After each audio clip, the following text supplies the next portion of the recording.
Hello, Monday Markets, like, subscribe, do all that stuff. If you don't care, fair enough, thanks for watching anyway. If you do, you know what to click.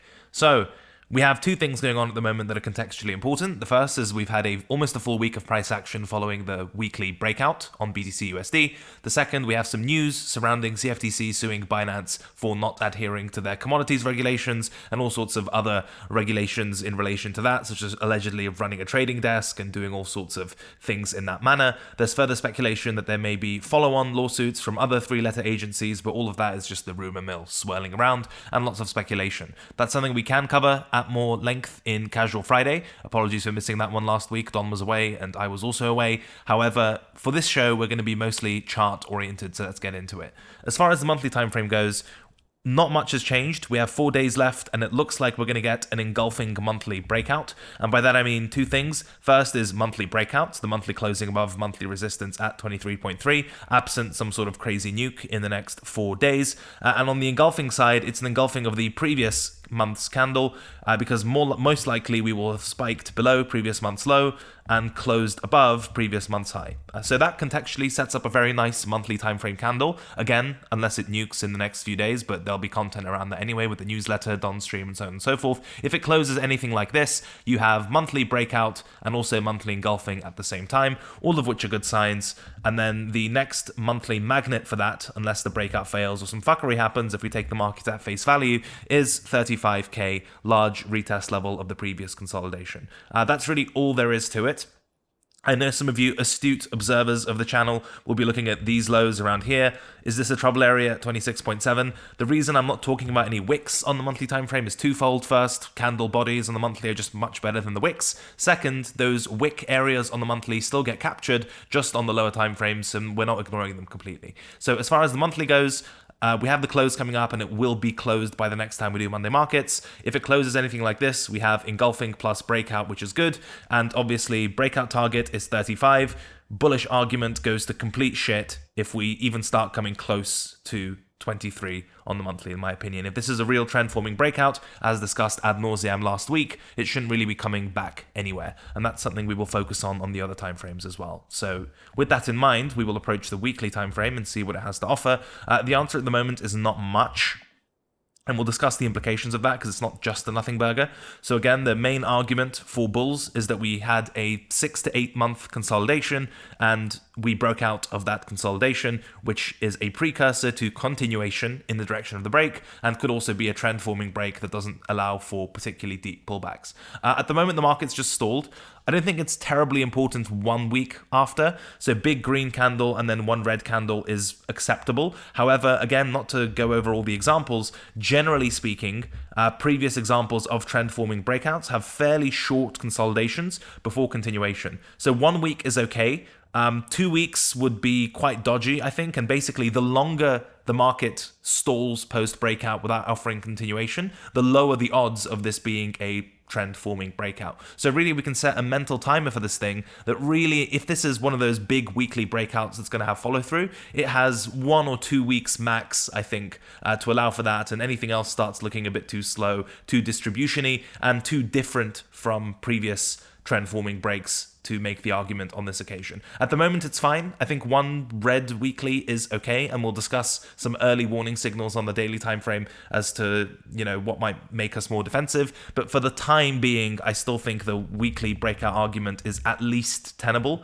The only other thing that I will mention on the weekly time frame, which will also make an appearance on the daily time frame, is that at the moment we spiked below and are trading above previous week's low. I would definitely have this level on your chart. As discussed, if this weekly breakout is going to look anything like the others, and essentially instead of offering a break pullback continuation, is going to offer break consolidation continuation. Within that consolidation, I think previous week's low and basically those types of extremities are very important to hold if that's going to be the overall structure we're dealing with. So I would mark previous week's low as one of those type of short-term trap relevant range level inflection points for your use. And so as long as the market is above there, the weekly doesn't look dire. And again, to reiterate a point from last week, I think if we're going to be making strong bullish breakout arguments, those arguments are inconsistent with larger pullbacks to 24.3. Yes, in purely technical parlance, that would be a retest of broken resistance turned support, but structurally, contextually, and analogously, if we're going to be looking at other breakouts of this nature, I don't think it has any business going back there if the bulls are correct. So it's one of those Schrödinger's type of support levels where it is support, but it isn't if we get there. So do with that what you will. Final comment I will make regarding the higher timeframes is on the daily. And you can see the previous week's low. That's why I mention it. It comes into play as this kind of swing low. And also contextually, we are still trading within this daily cluster, despite the barrage of headlines for the time being. Now, I'm not one to bandwagon, look how well the market is holding up when there's good or bad news, because as we've seen in crypto, it's a very inefficient market. You may get an initial decent looking reaction to bad news, and then it just catches up and gets priced in later, and then it nukes as a result. But for the time being, with the technicals available in front of us, if you're going to be making bullish arguments, they kind of have to be at this juncture, because for me, anything else is not really acceptable. At an extreme, the only other point I could consider within this consolidation is a deeper spike of previous week's low and a failed break of the cluster before a reclaim. Something like that would also be fine, but generally speaking, we're still dealing in an area of the bottom boundary of the daily cluster at 26.8, previous week's low at 26 point, where is that? I mean, it's the same level, right? The low comes in at 26.6, so 26.8, 26.6, 26k-ish. As long as that holds, I think the market looks okay.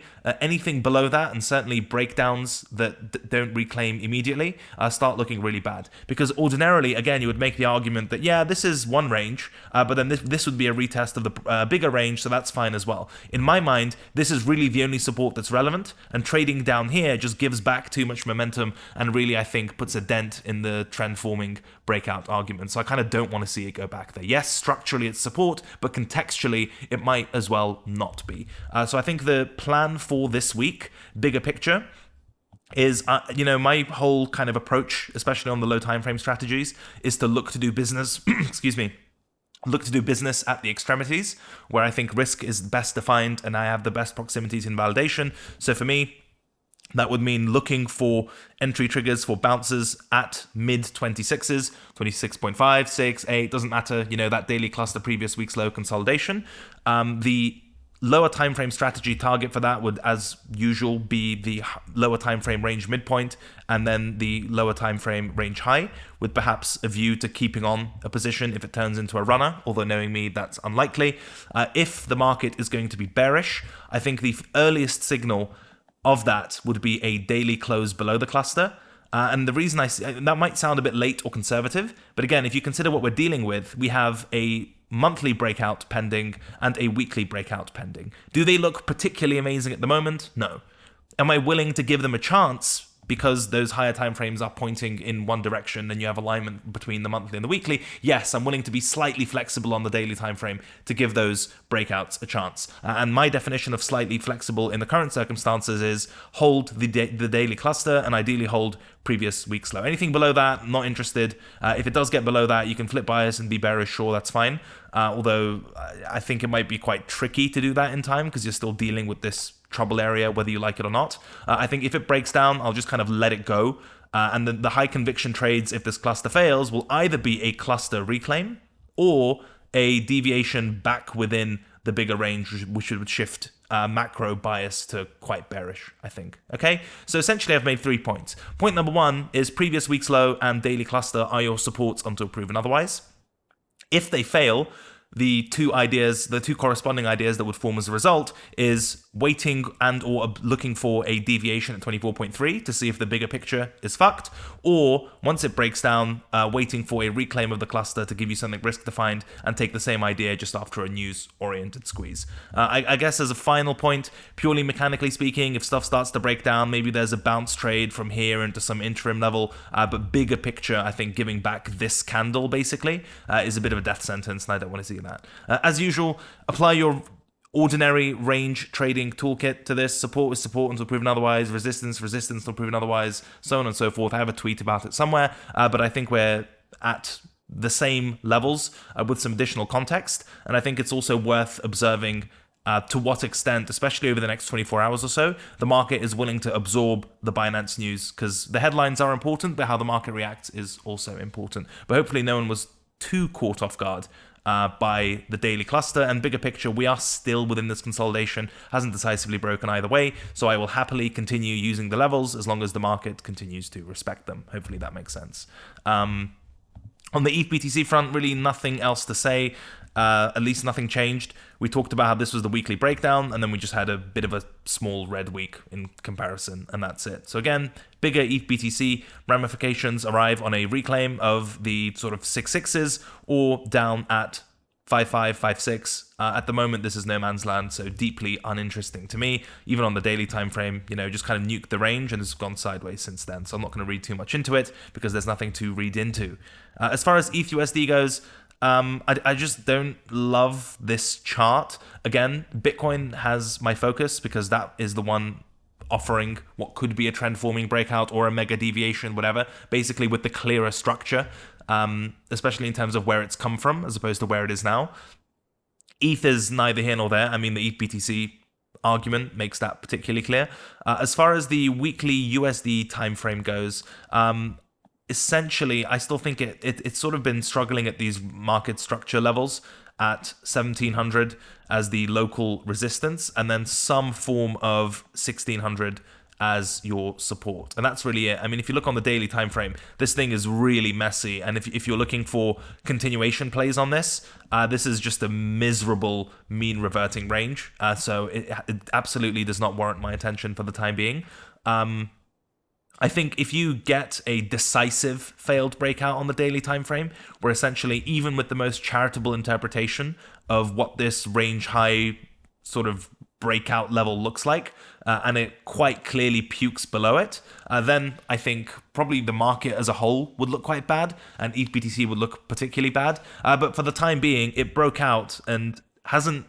It's not bullish enough to be a good breakout, but it's not bearish enough to be a deviation either for the time being. It's what we call in technical analysis terms a clusterfuck above the range high. So I think some evidence of impulsiveness would clear up this picture. But, just looking at these daily candles, if you're looking for larger moves and sort of impulses from inflection points, you've had a really rough time. And I see no reason to stress this trade or to push it, given the relative clarity offered by altcoins, but also more specifically Bitcoin at this exact juncture. So that's my view on ETH at the very least. Final Monday market stuff. The S&P has just been very choppy. I think the CTAs are going to pretty much lose all of their money, but very, very much range bound still. I mean, whatever time frame you look at, complete chop, no violations in market structure, certainly not with any follow through, and still pretty much stuck trading either side of 4K. I don't want to superimpose my view on this because I could draw some ranges, draw some levels, but ultimately this is just a sideways market for the time being. If there is something interesting here, I think the earliest version of that would be. Here we are. So we spoke about this weekly level at length, up at 4100, and those of you who watch the channel will know that I'm not a fan of double fakeouts, so I think a weekly close back above 41s would be welcome, but otherwise, yeah, there's really not much else to say. I mean, this is just sort of days and weeks of ranging. And also just macro correlations wise, Bitcoin has a bit of an odd personality recently where sometimes it's gold, sometimes it's S&P, sometimes it's other stuff. So I think the relative weight of macro, on the whole, it's still very relevant. But as far as getting directional reads from correlation style observations, I think far less useful. So again, we've essentially come full circle where Bitcoin both has the clearest chart, the most important sort of narrative, if you will, but also the clearest levels to do business, find invalidation, flip, so on and so forth. And so I think, unfortunately, unless you're in degen altcoin world, this is another week where Bitcoin requires your focus. So hopefully I've at least been clear on that front. That's all I've got. Thanks for watching. Let me know in the comments what you think, and see you for one of our other things later in the week. Goodbye.